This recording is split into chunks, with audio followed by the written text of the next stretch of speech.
यशवंतराव चव्हाण प्रतिष्ठानच्या वतीनं मला जो राज्यस्तरीय पुरस्कार देण्यात आला त्याबद्दल मी प्रतिष्ठानचे पदाधिकाऱ्यांचे आभार मानतो। त्याचबरोबर आजच्या या कार्यक्रमाच्या निमित्तानं व्यासपीठावर बसलेले अनेक माननीय नागरिक, माजी अधिकारी, आजचे प्रतिनिधी, लोकप्रतिनिधी आणि प्रतिष्ठानमध्ये आज प्रतिष्ठानचं काम करणारे आणि पूर्वीचे महाराष्ट्र सरकारच्या सेवेमध्ये असलेले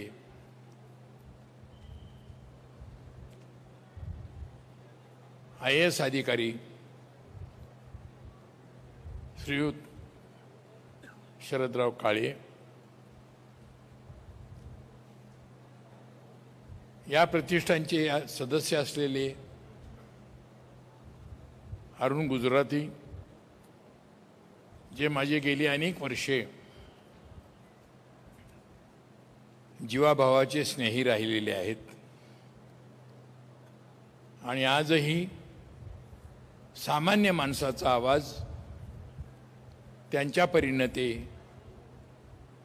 शासनामध्ये उठवण्याचं काम करतात। ते त्याचबरोबर इथं हजर असलेले माझे रयत शिक्षण संस्थेतले पदाधिकारी, रयत शिक्षण संस्थेचे चेअरमन श्रीयुत अनिल पाटील आणि माजी प्राचार्य, माजी रयत सेवक, आजही सेवेत काम करणारे लोक, या सर्वांचंच मी या निमित्तानं आभार मानतो। बरोबर आज या कार्यक्रमाच्या निमित्तानं मला माननीय यशवंतराव चव्हाण यांच्या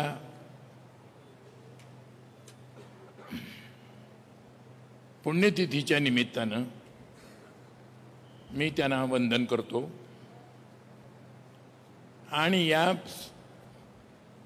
कार्यक्रमामध्ये मला जे 2 शब्द बोलायचे आहेत तिकडे मी वळतो।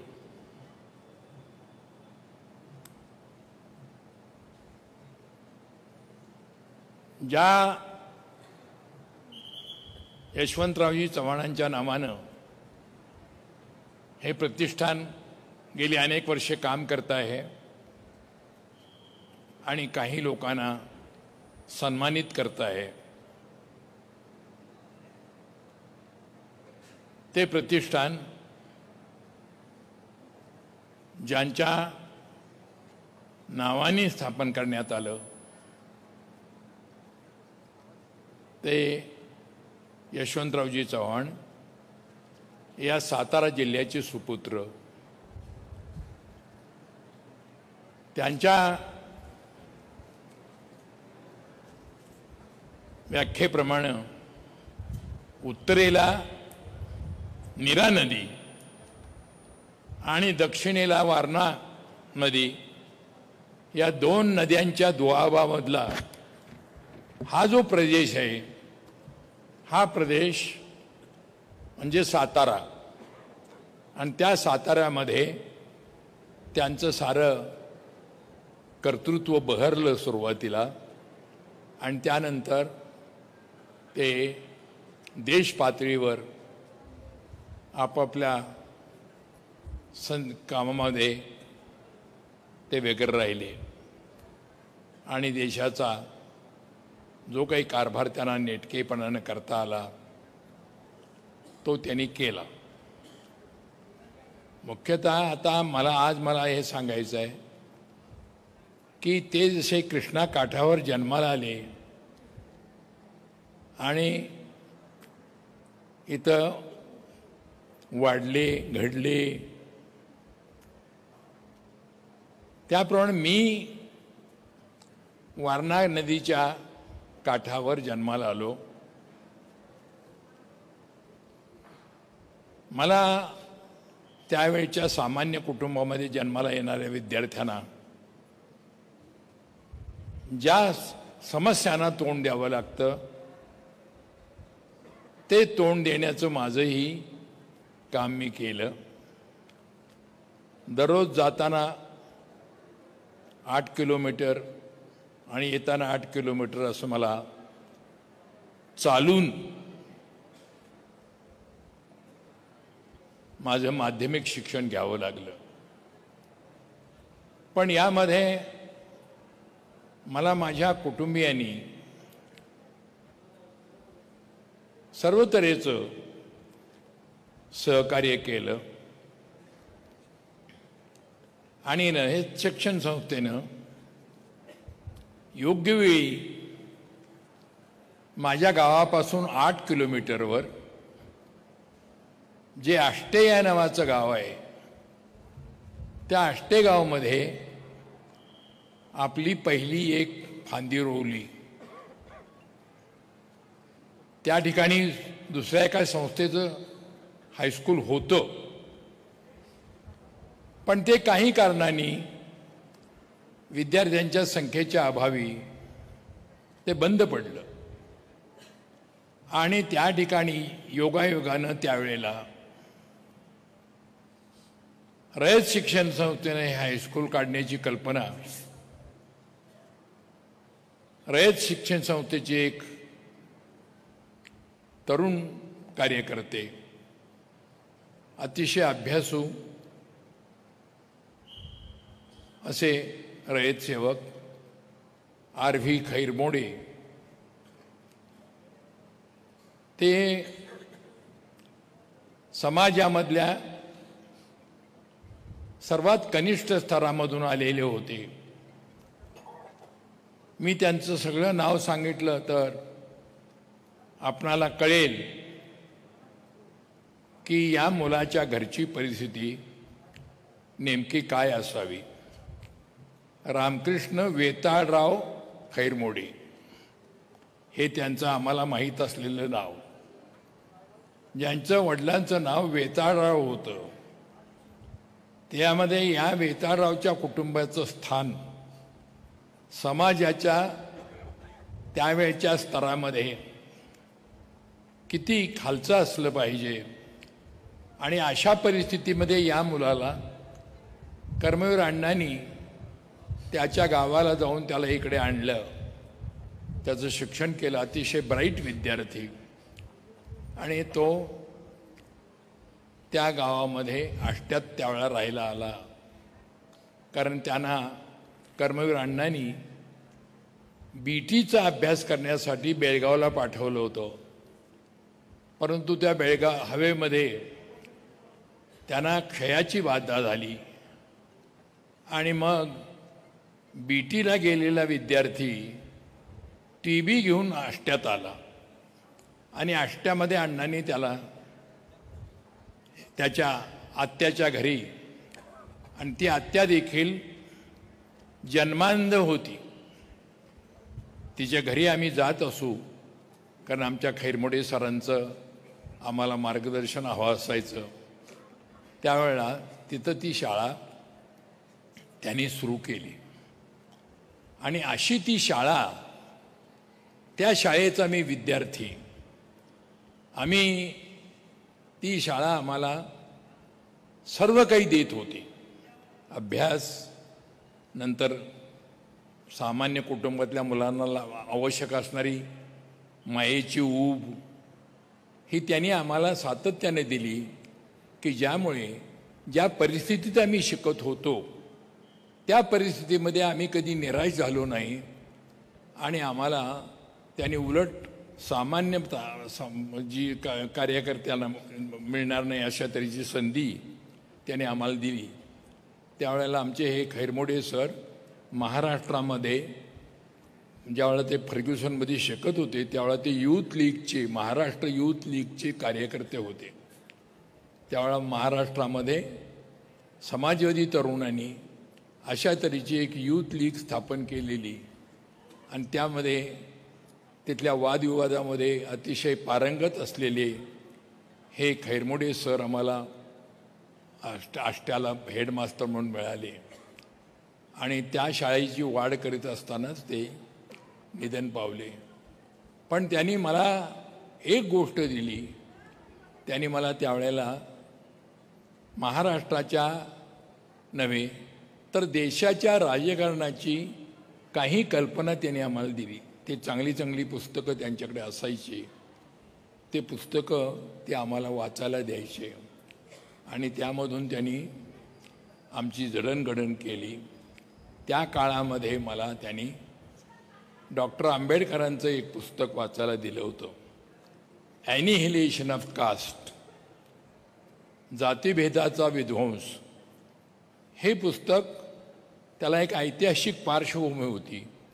लाहोरला जातपात तोडक मंडळ नावाचं एक मंडळ काम करत होतं, फार चांगलं काम करत होतं. त्या मंडळाचा एक कार्यक्रम अधिवेशनाचा कार्यक्रम होता. त्याला त्यांनी डॉक्टर आंबेडकरांना निमंत्रण दिलं आणि ते निमंत्रण दिल्यानंतर डॉक्टर आंबेडकरांनी त्यांना आपलं अध्यक्षीय भाषण लिहून पाठवलं. ते अध्यक्षीय भाषण त्या जातपात तोडक मंडळाला आवडलं नाही. त्यांनी त्यामध्ये एक भूमिका मांडली होती की या जातीपातीनं या देशाचं वाटोळं केलेलं आहे. या जातीपातीचा सगळा उध्वंस केल्याशिवाय भागणार नाही अशा तऱ्हेची त्याची भूमिका होती आणि ती आंबेडकरांनी आपल्या व्याख्यानामध्ये नमूद केलेली होती. त्यांनी त्या ह्याच्यामध्ये त्या अध्यक्षपदाला साजेसं भाषण त्यांनी केलं. पण ते भाषण इतिहासात एका वेगळ्या अर्थाने आज नमूद आहे. कारण त्या जातपात तोडक मंडळाचे आणि डॉक्टर आंबेडकरांचे मतभेद एवढे वाढले की शेवटी आंबेडकरांनी आपला ड्राफ्ट दुरुस्त करायला किंवा सुधारणा करायला नकार दिला आणि जातपात तोडक मंडळी तेवढंच आड्यामंट राहिलं आणि त्यांनी शेवटी डॉक्टर आंबेडकरांचं ते अध्यक्षपद त्यांनी काढून घेतल्याचं जाहीर केलं. परिषद त्यांनी पुढे ढकलली आणि मग आंबेडकरांनी त्याच्यावर एक उपाय केला की ते जे पुस्तक होतं त्यांचं भाषण त्यांनी त्या अध्यक्षीय भाषण म्हणून तयार केलेलं तेच त्यांनी आपल्या खर्चानी छापून घेऊन ते प्रसिद्ध केलं. त्याला नाव दिलं की जातपात तोडक मंडळानं या परिषदेसाठी तयार केलेलं भाषण परंतु न झालेलं भाषण मी माझ्या वतीनं आता प्रसिद्ध करतो आहे. तर अशा तऱ्हेचं ते पुस्तकसुद्धा त्यांच्याजवळ खैरमोड्यांच्याजवळ त्या काळात होतं आणि ते पुष्कळ चांगल्या तऱ्हेचे ग्रंथ वाचायचे. त्या काळामध्ये आम्हाला त्यांनी ही जी नव्या विचाराची दिशा जी होती ती दिशा त्यांनी आम्हाला दिली. मी त्यांचा अतिशय आजही ऋणी आहे. कारण आम्ही जे घडलो होतो ते आम्हाला त्यावेळा काँग्रेसच्या कार्यक्रमामध्ये भाग घेण्यासाठी आम्हाला वेळ द्यायचे. संध्याकाळचा शेवटचा तास असायचा तो शेवटच्या तासाचा ते पीटीचा तास ठेवायचे आणि परगावून जाणाऱ्या येणाऱ्या विद्यार्थ्यांना वेळेवर जाता यावं म्हणून आम्हाला ते मोकळीकही द्यायचे. तर त्या काळामध्ये मी राष्ट्रसेवा दलाची शाखा माझ्या गावामध्ये चालवत होतो. माझ्या गावाची लोकसंख्या त्यावेळेला 1000च्या आसपास होती आणि त्या ठिकाणी मी हे सेवादल चालवत होतो.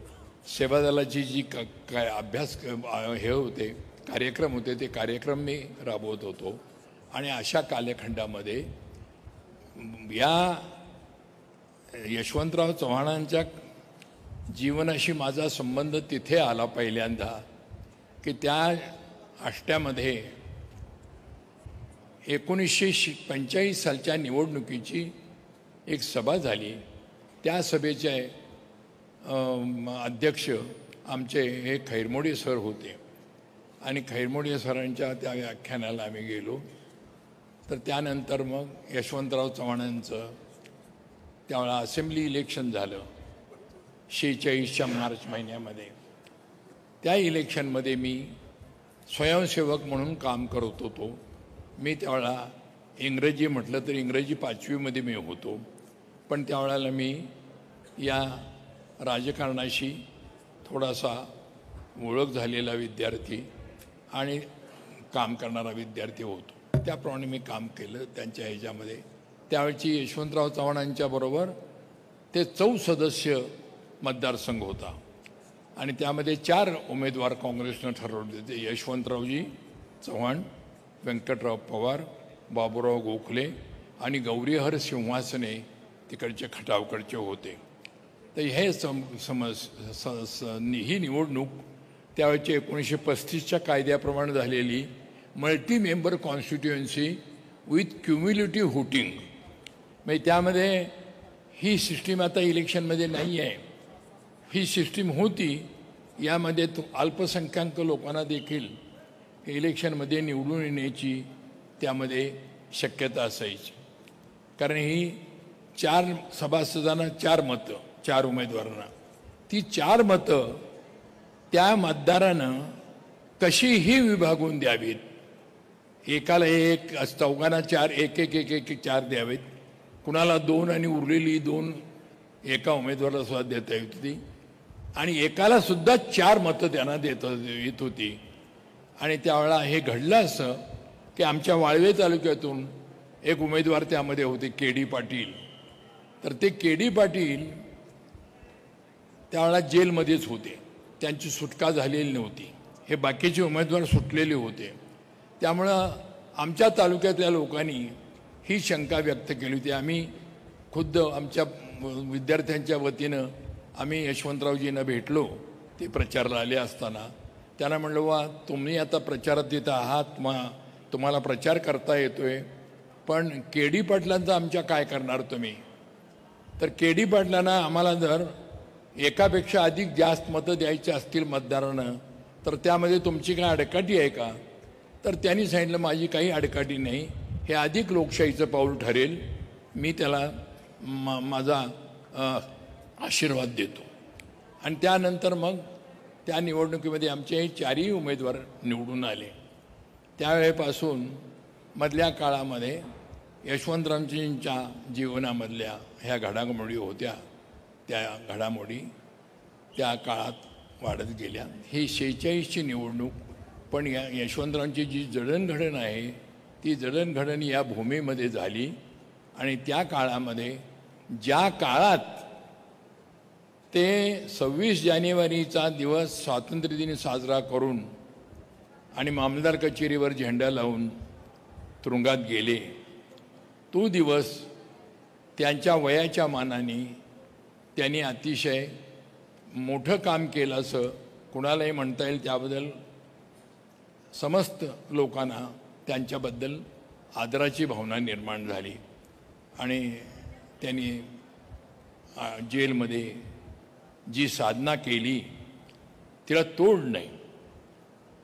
आचार्य भागवतांच्या सारखे एक अतिशय कोपिष्ट अभ्यासू त्यांना त्या ठिकाणी लाभले अभ्यास हे करायला, मार्गदर्शन करायला. त्यांनी त्या काळात त्यांचं तयारी करून घेतली. आणि जे यशवंतराव ज्या दिवशी जेलमध्ये गेले त्यापेक्षा 1.5 वर्षांनी जेव्हा ते परत आले तेव्हा ते अतिशय ज्याला म्हणतो आपण सगळं ह्याच्यामध्ये पासून झेडपर्यंत ते बदललेले होते. मोठमोठ्या राजकारणी लोकांच्या बरोबर वादविवाद घालण्या इतपत त्यांची ताकद वाढलेली होती. आणि ती तयारी त्यांनी सारी त्या जेलमध्ये एक तपश्चर्या करावी तशा तऱ्हेने त्यांनी केली. आणि तिथून पुढे नंतर अनेक वेळा ते जेलमध्ये गेले वेगळे. त्यानंतर माझी आणखीन त्यांची जी काही त्या काळात ओळख झाली, त्यानंतर त्यांनी आम्हाला केव्हा केव्हा तरी आम्हाला त्यांची भेट व्हायची. अशीच एक वेळ मला त्यानंतरच्या काळात ते सत्तेत गेल्यानंतर आम्हाला काय फारशी अशी गाठ पडण्याची शक्यता नव्हती, पण आजचे अध्यक्ष या कार्यक्रमाचे यांनी 1980 साली बॅरिस्टर अंतुले यांच्या अनियंत्रित आणि मनमानी कारभाराच्या विरुद्ध जी काही पावलं उचलली, त्यामध्ये नागपूरला, जळगावपासून नागपूरला एक शेतकरी दिंडी काढली. त्या शेतकरी दिंडीमध्ये अर्थातच मी एक जाणता कार्यकर्ता म्हणून सहभागी झालो होतो. त्यावेळेला मी त्या दिंडीमध्ये त्यांच्याबरोबर होतो. तर त्याच वेळेला ते पार्लमेंटमध्ये होते आणि पार्लमेंटमधून त्या दिवशी त्या दिंडीमध्ये भाग घेण्यासाठी ते आलेले होते. त्यातला अन्यायाचा भाग असा होता की आम्हाला त्या दिंडीमध्ये शांतपणाने सनदशीर मार्गाने आमचा निषेध नोंदवायला मुख्यमंत्र्यांची तयारी द्यायला त्यांनी तुम्ही गुन्हा करण्याचा संभव आहे म्हणून आम्हाला अटक केलेली होती. त्याचप्रमाणे त्यांनी तोच फटका जो आम्हाला त्यांनी अटक करताना दिला, तोच फटका त्यांनी यशवंतराव चव्हाणांनाही त्यावेळेला दिला आणि त्यांनाही पकडलं. त्यावेळेला आम्ही एकही दिवशी, म्हणजे कधीच कल्पना नव्हती, पण त्यावेळेला आम्ही एक दिवसभर आणि दुसरी ती रात्र आम्ही एकत्र राहिलो भंडारा जेलमध्ये. आणि त्यावेळेला मी त्यांना गमतीनं म्हणालो की म्हटलं तुम्ही आत्तापर्यंत या संबंध क्षेत्रातून बाहेर घेऊन सत्तेत गेलात, पण आज सत्तेत असतानाही तुम्ही परत आलायत. तेव्हा म्हणलं ज्या लोकांची अपेक्षा होती तुम्ही आमच्याबरोबर असावेत, त्या लोकांच्या दृष्टीनं म्हणलं बायबलमधल्या प्रॉडिगल सन हॅज रिटर्न तसं म्हणलं तर ते खूप त्यांना माझा तो शेरा आवडला आणि त्यांनी मला सांगितले, एंडी तुझं हे मला तुझा शेरा आवडला. तर म्हटलं ठीक आहे. आणि मग त्या दिवशी ते संध्याकाळी हे अभ्यास जबाब देऊन संध्याकाळी परत गेले. पण त्याच्यानंतरच्या काळामधले माझी एक आठवण मला या ठिकाणी जरा सांगितली पाहिजे की त्यांच्या स्वभावातला हा एक उदार भाग होता. तो उदार भाग मला खूप भावला. रयत शिक्षण संस्थेच्या वतीनं इस्लामपूरला कर्मवीर भाऊराव पाटील कॉलेज आज चालतं. 5,000 विद्यार्थी आहेत आणि चांगलं हे आहे. तर त्या केंद्रामध्ये कॉलेज काढण्याचा कर्मवीर अण्णांचा एक मनोदय होता. त्यांना असं वाटायचं की माझ्या राजकीय सामाजिक जीवनामध्ये शैक्षणिक कार्यामध्ये मी इस्लामपूरला एक अतिशय दूरदर्शी पाऊल टाकलेलं होतं की ज्याचा मला अभिमान वाटतो. तर त्या ह्याच्यामध्ये आता संयुक्त महाराष्ट्र होतो आहे आणि त्यामध्ये आता इथून पुढे कॉलेजेस निघतील. तर इस्लामपूरला एक कॉलेज निघावं, रयत शिक्षण संस्थेनं काढावं आणि त्याप्रमाणे ते ठरलं. आणि मला त्यांनी ससून हॉस्पिटलमध्ये मला त्यांनी बोलावून घेतलं आणि मला म्हणले, नारायण, मी या शहराशी माझं नातं आहे, पण आज मला तिथं तुमची काही एखादी शाखा काय तुम्ही काढू शकाल असं मला दिसत नाही. पण मला असं वाटतं त्यांनी एक त्या ठिकाणी कॉलेज काढण्याची संधी रयतनं घ्यावी ही त्यांनी इच्छा व्यक्त केली. मी त्यांना म्हटलं मी काय वाटेल ते केलं तरी मी इथं हे पुरं करण्याचा प्रयत्न करेन माझ्या सहकार्यांच्या वतीनं. आणि त्याप्रमाणे मी रयत शिक्षण संस्थेच्या मीटिंगमध्ये मी हे मांडलं. त्यानंतर रयत शिक्षण संस्थेचे चांगले सिनियर मंडळ जे लाईफ मेंबर असायचे ते वाळवे तालुक्यात जाऊन त्यांनी जाहीर सभा घेतल्या, 2-4 सभा घेतल्या, वातावरण तयार केलं. इथं रयत शिक्षण संस्थेचं कॉलेज का निघावं हे त्यांनी लोकांना पटवून दिलं. आणि नंतर मग कॉलेज काढण्याची कल्पना सुरू झाल्यानंतर पुणे विद्यापीठाचं नोटिफिकेशन आलं, अमुक तारखेला तुम्ही अर्ज केले पाहिजेत म्हणून. ते अर्ज करायचे म्हटल्यानंतर आम्ही त्या प्रयत्नात लागलो.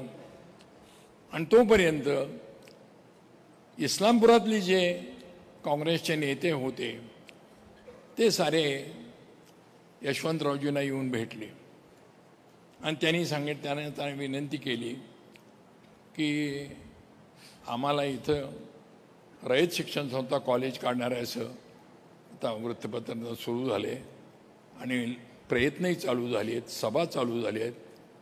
तेव्हा आम्हाला अशी एक विनंती करायची आहे की तिथं हे तुम्ही जर अर्ज केला तर पुणे विद्यापीठ तुम्हाला मंजुरी देईल, या आमच्या तिथल्या सहकार्यांना कुणाला देणार नाही.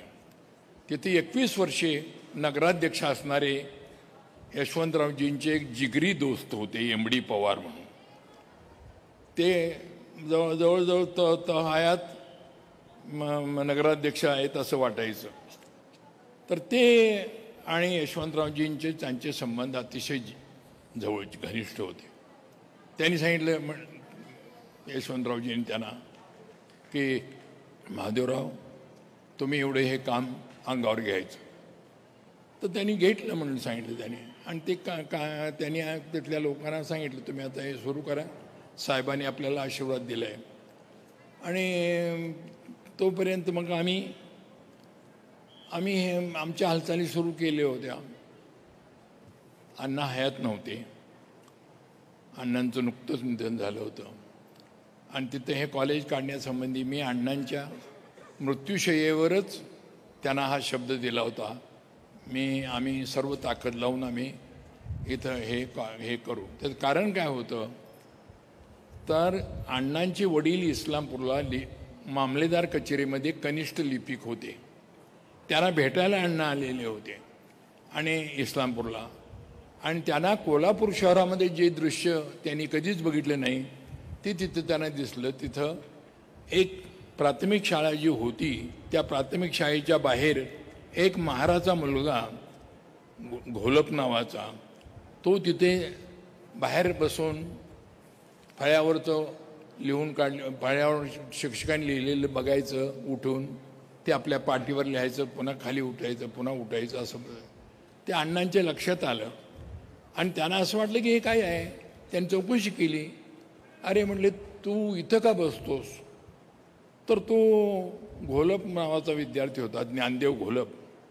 वडिलांनी नाव तर ज्ञानदेव ठेवलं होतं, पण त्याला समाजानं ज्ञानदेव होण्याची काही संधी द्यायला समाजाची तयारी मानसिकता नव्हती. आणि अण्णा म्हणले अरे हो मी तेच तुला म्हणतोय, तू इथं का बसतोयस. तर तो म्हणला मी नेहमीच इथं बसतो. तर का. तर नाही मी महाराचा मुलगा आहे आणि मला अजूनही हे वर्गात बसायला परवानगी नाही देत नाही. तर अण्णा म्हणले हे बरोबर आहे तुझं, पण मला हे मान्य नाही. मी हेडमास्तरशी विचारतो. हेडमास्तरनी त्याला सांगितलं असे सल्ला देणारे आमच्याकडे खूप लोक येतात, ह्याला बाहेर का बसवता म्हणून, पण आम्ही त्यांचं काय असेल ते ऐकतो आणि सोडून देतो. तुम्ही यामध्ये जास्ती काही लक्ष घालण्याचं कारण नाही. मग अण्णांचं त्यांचं नेहमीप्रमाणे काही भांडण झालं आणि अण्णांनी त्याची सरळ पाठी उचलली आणि त्याला म्हणले चल ही व्यवस्था तुझं काही शिक्षण करणार नाही, तुला तुझ्या शिक्षणाची व्यवस्था मी करतो. तो मूळचा मुलगा ह्याचा शाहूवाडी तालुक्यातला सरूड गावचा आणि पेठला त्याचे मामा होते. त्या पेठला आजोळी येऊन तो शिकत होता. तिथून पेठवरून तो 3 किलोमीटर इस्लामपूरच्या शाळेला यायचा आणि जायचा. त्यामुळे त्याचं शिक्षण चालू होतं. मग अण्णांनी त्याला उचललं सरळ आणि थोडा वेळ चालत, थोडा वेळ अण्णांच्या खांद्यावर, अशी वरात अण्णांची शाहू महाराजांच्या राजवाड्यावर गेले. शाहू महाराजांनी त्यांना बघितलं. अरे म्हटले, भाऊ पाटील काय रे, का आलायस? त्यांनी तो सगळा प्रकार सांगितला की असं असं झाले. मग शाहू महाराज काय, हे तुला कोणी उद्योग व्हायला असं काय म्हणले काय? नाही, शाहू महाराजांचं मन मोठं. शाहू महाराजांनी सांगितलं, बरं झालं का त्याला आणलंच इकडं, मी त्याच्या शिक्षणाची व्यवस्था करतो. आणि त्यांनी त्याच्या शिक्षणाची व्यवस्था करण्याचा आदेश काढला. आणि तो मुलगा पुढे मॅट्रिक झाला. मॅट्रिक झाल्यानंतर मुंबईच्या लेजिस्लेटिव्ह काउन्सिलमध्ये त्यावेळीच्या तो सरकार नियुक्त MLC झाला. आणि रयत शिक्षण संस्थेचा तो पहिला कार्यकर्ता ज्याला MLC होण्याची संधी मिळाली तिथे जाऊन. असं तर त्या ह्याच्यामध्ये त्यानं खूप संस्थेमध्ये त्या काउन्सिलमध्ये त्याने चांगले निर्णय घेतले, चांगले ठराव मांडले. ठराव मांडून त्यावर तो चांगलं भाषण करीत असे. अभ्यासू होता तो, एवढा अभ्यासू होता की डॉक्टर आंबेडकर जेव्हा अमेरिकेला गेले शिकण्यासाठी, त्यावेळेला त्यांनी जाताना त्याला ते जे मुखपत्र चालवत होते त्या मुखपत्राचं संपादक केलं होतं त्याला.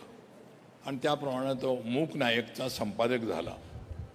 मूक नायक, आणि त्याच्यामध्ये खाली एक टीप असायची, द लीडर ऑफ अनटचेबल्स. त्यावेळचे अनटचेबल्स हे खऱ्या अर्थाने मुकेच होते. म्हणजे आता आपल्याला लक्षात येत नाही, आपल्या देशामध्ये अस्पृश्यांना आपण अस्पृश्य ठरवले. अमेरिकेतल्या निगरूंची परिस्थिती त्यांच्यापेक्षा वाईट आहे तशी खऱ्या अर्थाने. पण एका अर्थाने अशी आहे की आपल्या लक्षात आलं पाहिजे की निग्रो हा अनटचेबल नाही, हे इथल्या सगळ्या लोकांनी लक्षात घेतलं पाहिजे की अनटचेबिलिटी जी आहे, पण इथला अस्पृश्य त्यावेळा अनटचेबलही होता. अजूनही ती अनटचेबिलिटी किंवा अस्पृश्यता गेलेली नाही, हा भाग वेगळा. तर अण्णांना त्या ह्याच्यामध्ये एक कौतुक होतं की आपण हाताशी घेतला एक मुलगा ज्याला आपण खांद्यावरनं कोल्हापूरच्या राजवाड्यापर्यंत नेलं, तर त्याचं काहीतरी इथं आपल्याला काहीतरी त्याचं नाव निघावं असं काढायचं. तर ते काही त्यांना शक्य झालं नव्हतं. आणि म्हणून त्यांनी मला काय सांगितले की म्हटले इथं काहीतरी आपण आपली शाखा काढूया. आणि त्याप्रमाणे हे कॉलेज आम्ही काढलं. ते कॉलेज काढायच्या वेळेला यशवंतरावजींना वाटलं की संस्थेच्या लोकांना बोलावून घ्यावं, त्यांचं म्हणणं काय बघावं. तर संस्थेच्या लोकांनी मला जाताना बरोबर घेतलं. त्यांना असं वाटलं की आपण यशवंतरावजींच्या समोर आपण एवढ्या स्पष्टपणाने बोलणार नाही, आपण नारायणला बरोबर घेतलेलं बरं. मग त्यांनी मला घेतलं बरोबर. आणि तिथे गेल्यानंतर आम्ही विचारलं, म्हणलं काय कशाकरता बोलवलं आहे आम्हाला. तर त्यांनी हा विषय काढला. ते म्हटले, बा हे असं असं कॉलेज आहे, हे आमची मंडळी आहेत, यांना कॉलेज काढायचं आहे. SD पाटील आहेत, राजाराम बापू आहेत, यांना हे कॉलेज काढायचं आहे. तर मग मी म्हणलं मग काढा की. म्हटलं तुम्हाला तरी काढायला का, आमचं काय विरोध आहे का म्हणलं. तर तसं म्हणलं ते म्हणले, बघ तू असं मला वाकडं बोलू नकोस. मी म्हणलं काढा म्हणजे काय, तुम्ही अर्ज करा, आम्ही केला आहे किंवा आम्ही करतो आहे तसं तुम्हीही करा. ते मला म्हणले, ND तुझं मला हे कळतं आहे, पण ह्यामध्ये थोडासा वाकुडपणा आहे तुझा. तर म्हणलं वाकुडपणा काय असला तर असू द्या, पण म्हणलं आमचं म्हणणं हे आहे असं. मी या बाबतीमध्ये जरासा हळवा आहे. अण्णांना मी त्यांच्या मृत्यूशय्येवर शब्द दिला आहे, मला तो पाळायचा आहे. तर मग थोडंसं असं झालं की ते म्हणले, पण इथं आता म्हणले मी शब्द दिला आहे आमच्या MD पवारना, त्याचं काय करायचं. तर म्हणलं आपण काहीतरी त्यातनं मार्ग काढूया. तुम्ही दुसरीकडे हे करा, तासगावला अर्ज करा, आणखीन कुठे हे करा. तर तिथं म्हणले तुम्ही दुसरीकडे गेलं तरी तुम्ही करणे हे आम्हाला संधी द्यायला अशी काही गॅरंटी नाही आहे का. म्हणलं तर म्हणलं असं का. तर म्हणलं मी कुठेही गेलं तरी तुमचे कार्यकर्ते असणारच, जळी स्थळी काष्टी पाषाणी तुम्हीच आहे म्हणलं तर आता दुसरं कोण असणार आहे. त्यामुळे हे होणार. आणि तसंच झालं. विट्याला आम्ही कॉलेज काढण्याचा अर्ज केला तर विट्याच्या वेळेला तिथल्या लोकांची इच्छा होती की आमचं कॉलेज हे आम्ही काढतो. त्यावेळेला रयत शिक्षण संस्थेनं हे कॉलेज काढलं. पण त्यावेळेला योगायोग असा झाला की त्या विट्याच्या कॉलेजचं प्रकरण काही फारसं हे झालं नाही. वडिलांच्या तिथं बळवंतराव कॉलेज असं नाव दिलं त्या कॉलेजला. ते नंतरची घटना आहे. पहिल्यांदा हे वाळव्याचा हा प्रश्न इस्लामपूरचा निघाला आणि त्या ह्याच्यामध्ये आम्ही प्रयत्न करीत राहिलो, तेही प्रयत्न करीत राहिलो. तर मी त्यांना सांगितलं, म्हणलं मला त्याने काही सांगितलं तर रयतनं अर्जच करू नये. तर म्हणलं मग मी तशी काही जबाबदारी घेणार नाही. म्हणलं मला माझा शब्द पाळायचा आहे, त्यासाठी मला तुम्ही संधी ठेवा. मग आमची दोघांची तडजोड झाली की ठीक आहे म्हणले. मी म्हणलं मला काही दुसरं काही नको आहे. रयत शिक्षण संस्था तुमच्या इच्छेप्रमाणे म्हणताय ना की त्यांचा अर्ज असेल तर तुमचा अर्ज मंजूर होणार नाही. तर मी रयत शिक्षण संस्थेचा अर्ज करणार का नाही त्यांनी ठरवावा संस्थेनं. तर संस्थेनं त्यावेळेला रयत शिक्षण संस्थेनं अर्ज करू नये असा निर्णय घेतला.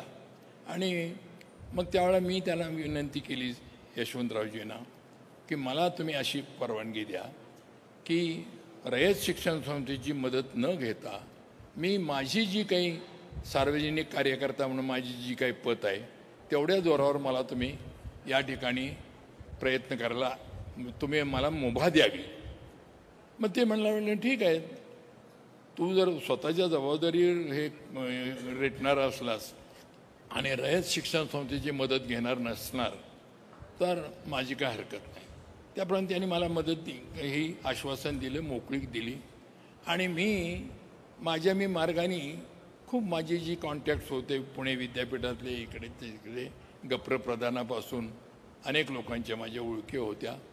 आणि तिथल्या कमिशनची जे ग्रस्त आले ते अहमदनगर एज्युकेशन सोसायटीचे प्रिन्सिपल टॉमस बार्नॅबस या नावाचे प्रिन्सिपल होते. तर ते प्रिन्सिपल त्यांचं चांगलं अमेरिकेत शिक्षण झालेलं आणि ते खूप विचार करायचे, समाजाचा विचार करायचे. आणि त्यांना मी जाऊन भेटलो. आमचे बापूसाहेब भापकर म्हणून आमच्या पक्षाचे एक त्यावेळेला आमदार होते, ते नगरला राहायचे. त्यांचा माझा परिचय होता. त्यांच्याकडे मी गेलो. त्यांना म्हणलं बा तुमच्या आणि हे आमच्या बार्नेबास साहेबांचे काय संबंध आहेत. तर काय म्हणजे ही इज माय बुझम फ्रेंड. मग म्हणलं माझं छोटंसं काम आहे की आमच्याविषयी त्यांनी सहानुभूतीने विचार करावा. आम्ही अर्ज करतोय आणि आम्ही तिथं महात्मा फुले शिक्षण संस्था नावाची संस्था स्थापन करून आम्ही अर्ज केला. आणि मग त्यांनी मला काय सांगितलं, म्हणले तू काही काळजी करू नकोस, तुम्ही युनिव्हर्सिटीचे सारे नियम काटेकोरपणाने पाळा. कमिशन तुमचा सहानुभूतीपूर्वक विचार करेल. कमिशन आम्ही कुणावर फेवर करत नाही आणि कुणावर अन्याय करणार नाही.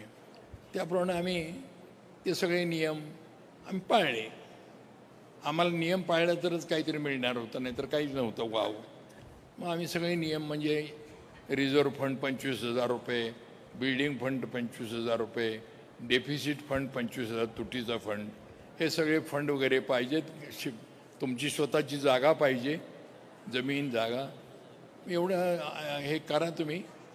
म्हणलं तुमचं अर्जाची आम्ही शिफारस करू, आम्हाला काय तुमच्यावर अन्याय करता येणार नाही, आम्ही मदत करू. आणि त्याप्रमाणे आम्ही मग हे केलं. आता आमच्याजवळ पैसे कुठे आहेत, आमच्या दातावर मारायला पैसा नाही. आम्ही इस्लामपूरच्या जिल्हा बँकेच्या शाखेमध्ये जाऊन बसलो तिथे, तालुका शाखेमध्ये. आणि येणाऱ्या लोकांना आम्ही विनंती करीत राहिलो की म्हणलं तुम्ही डिपॉझिट करायला आलाय, ते डिपॉझिट करायच्या ऐवजी ते डिपॉझिट आमच्याकडे करा 4 दिवस 8 दिवसाकरता, हे कमिशन येईपर्यंत. हे आपले मांडव शोभेचे दागिने आहेत आमचे, हे आम्ही मांडव उतरला की तुम्हाला परत करणार. त्याप्रमाणे लोकांनी थोडंसं कौतुक मिश्रित असोत काय असो, पण आम्हाला त्यांनी पाठिंबा दिला. लोकांनी आम्हाला 78,000 रुपये तेवढ्या 2 दिवसामध्ये दिले. बँकेत भरायचे ते आम्हाला दिले, ते आम्ही घेतले आणि बँकेत भरून त्याच्या हे काढल्या, डिपॉझिट घेतल्या रिसीट आणि युनिव्हर्सिटीत दाखल केले अर्जाबरोबर. आणि त्यानंतर मग काही नाही, मग आम्ही जमीन मिळवली. जमीन देणाऱ्यांनी आम्हाला 10 रुपयाच्या स्टॅम्पवर खरेदीपत्र करून दिलं. आमच्याजवळ खरेदीपत्राचे पैसे नाहीत, पण खरेदीपत्र 10 रुपयाच्या स्टॅम्पवर आम्ही केलं आणि आम्ही ती जमीन नंतरच्या काळामध्ये कमिशन गेल्यावर आम्ही ती वाटाघाटी करून विकतही घेतली आम्ही. आणि त्या ठिकाणी आमचं हे कॉलेज निघालं. तर कॉलेज निघाल्यानंतर तोपर्यंत आमचे जे प्रतिस्पर्धी त्यावेळेचे होते त्यांना असे काही कल्पना, ते म्हणले नारायण एकटं काय करणार आहे. पण मी एकटा नव्हतो, माझ्याबरोबर तालुक्यातली अनेक माणसं मला मदत करायला पुढे आली आणि आम्ही त्या ठिकाणी कमिशनचं स्वागत करायला. त्यांनी मोठ्या हॉलमध्ये कमिशनचं स्वागत केलं. सगळे इस्त्रीवाले पुढारी सगळे होते, कडक इस्त्रीचे, आणि त्यांनी चांगलं ह्याचं जिलेबीचं जेवण वगैरे दिलं. मी आम्ही गरीब लोक आहोत म्हटलं, फाटके लोक, आमच्याजवळ काही हॉलचं भाडं द्यायला नाही आमच्याकडे नाही. आम्ही आपले तंबू, फाटका तंबू, ज्याचं गिराईक नव्हतं त्याला काम त्या दिवशी त्याचं गिराईक त्याला आम्ही घेतलं आणि त्या ठिकाणी आम्ही शेंगदाण्याची एक पोतं आणलं, आणखीन चुरमुऱ्याचं पोतं आणलं, म्युन्सिपाल्टीचा एक टँकर बोलवला पाणी पिण्याचा आणि त्यांच्यापुढे आम्ही भाषण केलं. गोरगरीब लोकांचे शिक्षण करण्यासाठी आम्ही हा सारा प्रयत्न करतोय आणि हा प्रयत्न आम्ही यशस्वी करणार तुमच्या सर्वांच्या पाठिंब्यावर. आणि लोकांनी आम्हाला म्हणलं, तुमच्या मुलांचं शिक्षण कोल्हापूरला किंवा सातारला जाऊनच होईल असं नाही आहे, ते शिक्षण इथं तुमच्या घरचा भाकरी तुकडा खाऊन करता आलं तरच होणार आहे.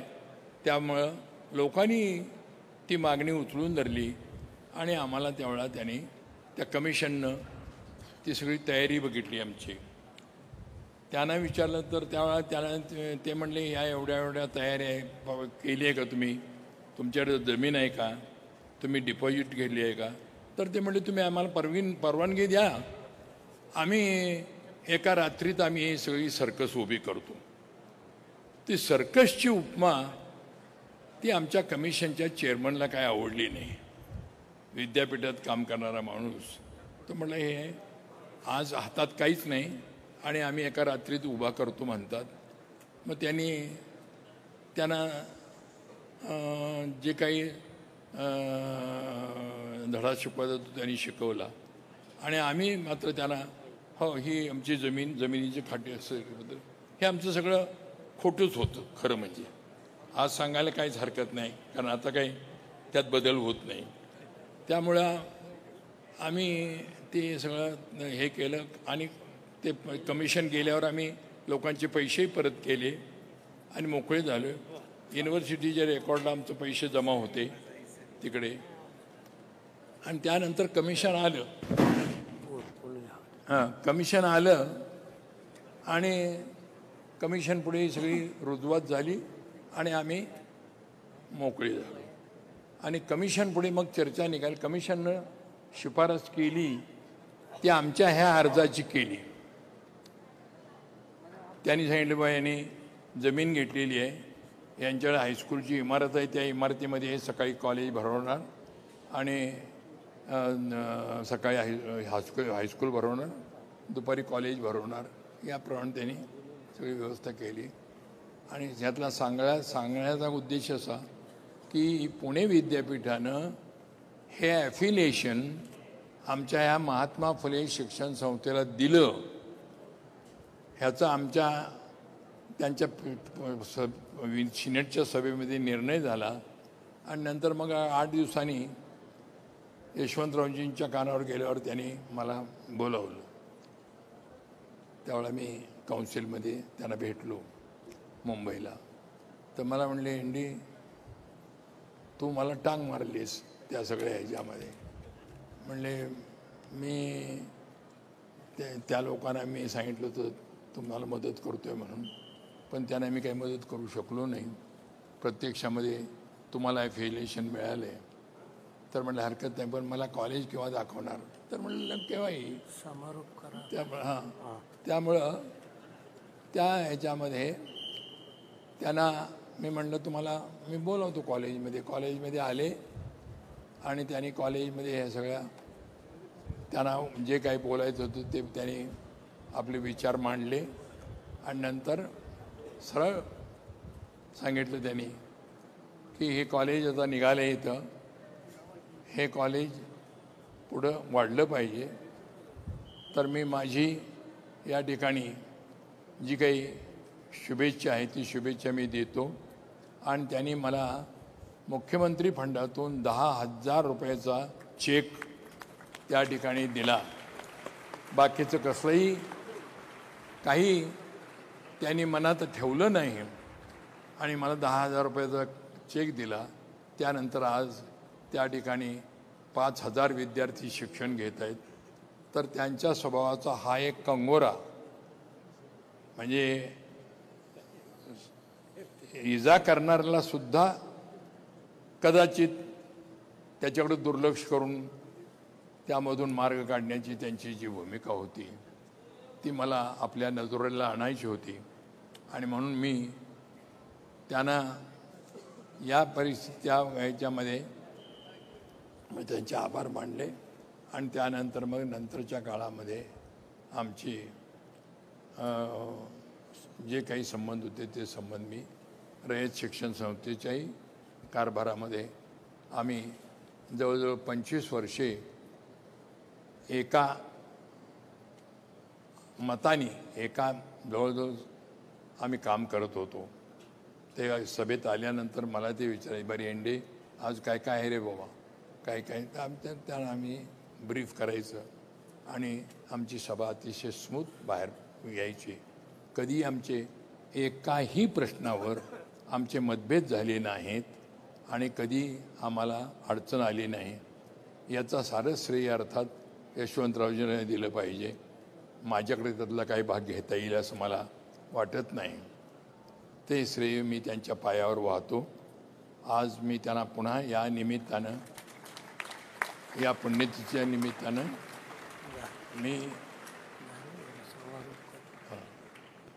मी हे या ठिकाणी मला त्यांच्या नावाच्या प्रतिष्ठाननं मला हे पैसे जे दिले, पुरस्कार दिला, तो पुरस्कार आणि मानपत्र मी ठेवलं.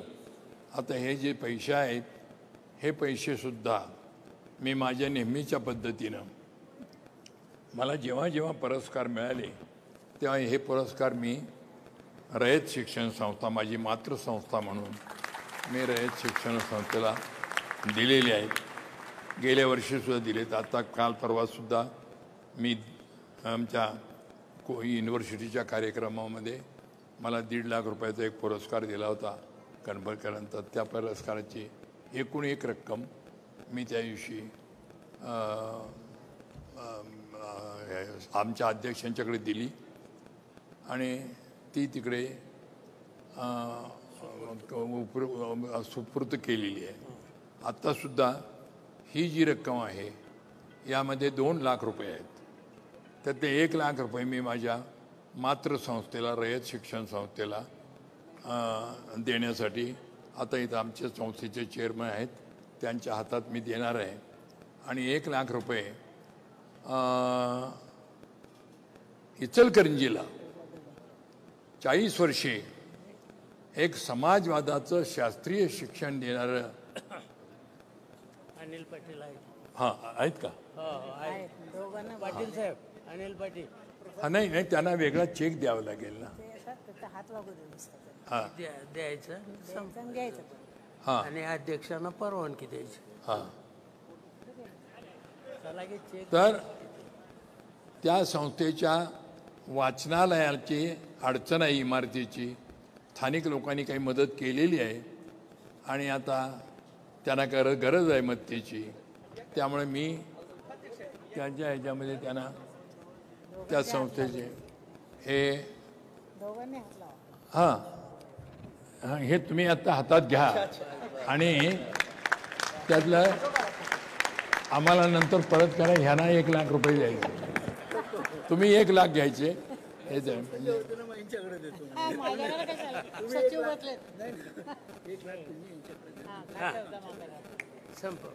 हां आता मला जे काय बोलायचं होतं मी बोललो.